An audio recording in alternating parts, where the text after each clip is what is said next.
ഈരാറ്റുപേട്ടയിൽ KSEB ഉദ്യോഗസ്ഥന്റെ മർദ്ദിച്ചതിൽ പ്രതിഷേധിച്ച് വിവിധ തൊഴിലാളി സംഘടനകളുടെ നേതൃത്വത്തിൽ പ്രതിഷേധ ധർണ നടത്തി. UDEF മുൻ ജനറൽ സെക്രട്ടറി KP സുനിൽകുമാർ പ്രതിഷേധ ധർണ ഉദ്ഘാടനം ചെയ്തു.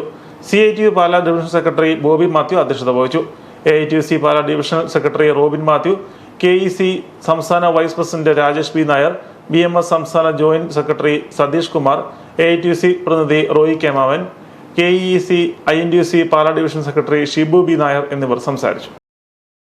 പക്ഷേ അതിനു മുൻപ് ഈ സ്ഥാപനത്തിലെ ജീവനക്കാർക്ക് ഇനിയും ഇത്തരത്തിൽ കൺസ്യൂമേഴ്സിന്റെ സമീപത്തേക്ക് പോകാനുള്ളതായിട്ടുള്ള സാഹചര്യം വരും. ഇപ്പോൾ വീണ്ടും ഇത്തരത്തിൽ മറ്റൊരു ജീവനക്കാർ ഇത്തരത്തിൽ ഒരു കാരണവശാലും ആക്രമിക്കപ്പെട്ടുകൂടാ.